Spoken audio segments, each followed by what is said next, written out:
There are two different types of people when it comes to fashion and luxury buying. The ones who wear heavy branding and those who go for a more subtle luxury look without the logos, flashy symbols, and patterns. A case of loud versus quiet luxury. But what's better? While there is no real answer because fashion is subjective, there are factors that can help break down and explain the appeal of these two realms. Loud luxury typically refers to items with prominent, large logos or instantly recognizable brand colors or patterns, which can be seen as bold and attention-grabbing.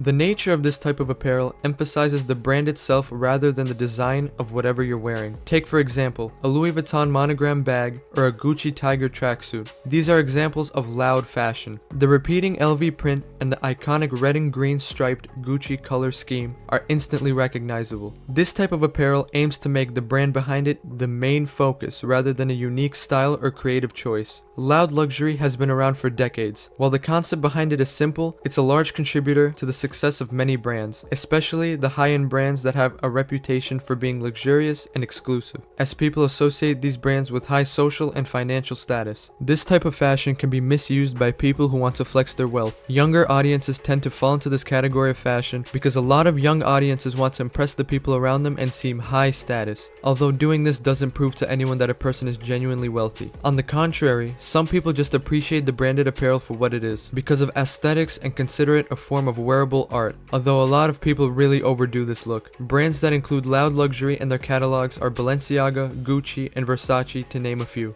There are definite downsides to loud luxury. Big logos can be seen as tacky or that you're trying too hard to impress others. As I mentioned earlier in regards to younger audiences, overexposure to prominent logos and patterns can lead to the perception of lack of style, because most pieces like this don't involve much purposeful creative thought put into them. The versatility of this type of fashion is also very limited, as it can be challenging mixing different pieces together if you wear something that drowns out the other parts of your outfit. It's easy to fall into the trap of prioritizing brand names over quality and functionality, so it's important to be conscious of that. The fluctuation of trends can make it easy for loud luxury to fall in and out of style depending on the time of year, holidays, other rising trends, and many different factors. While many people don't follow trends, if you choose to do so, just know that those Balenciaga bedsheet sized t-shirts might not be in style when you want to wear them. Oh, and by the way, go check out the video I made about Balenciaga, and might as well subscribe if you enjoy the content. Now, onto quiet luxury. It's different from loud luxury because the clothing and apparel has minimal and often no logo branding or recognizable patterns at all, in contrast to the characteristics of loud luxury. The nature of this type of fashion is for people who don't want to stand out as much and would rather prioritize quality over brand names. While there's no problem representing a specific brand, quiet luxury just simply doesn't. A lot of quiet luxury clothes tend to be made with fine and expensive materials like cashmere, silk, and wool, because these materials speak for themselves and adding logos and patterns can be unnecessary. Earth tones and more dull colors are often used for this type of apparel, as standing out is not the aim of this style, but rather being low-key.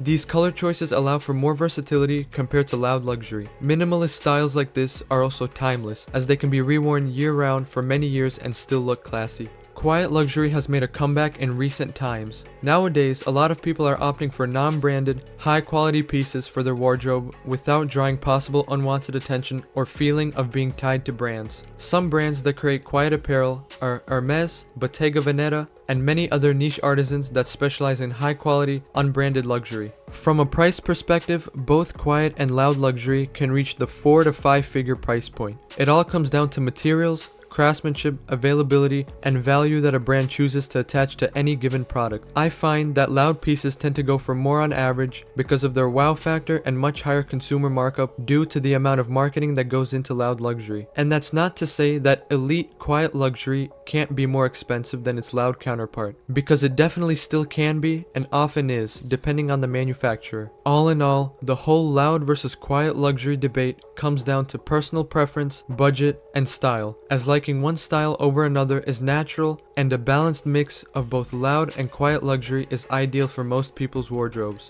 I'd recommend experimenting with both and seeing what's best for you. I tend to lean more towards loud clothing as it suits my personality and style I want to go for, but everybody is different. Just make sure you know what you're buying and that it'll provide some sort of value for you. You don't want to be stuck with something you won't wear or can't effectively incorporate into your wardrobe. So be smart and choose items that are practical for you. And don't forget, You can't buy style. Flashy designer logos won't make you look better, and high quality materials and manufacturing won't either. In fact, it's entirely possible to have bad style with both looks. It's all about how you style and piece together your wardrobe and outfits. That's where the real difference is.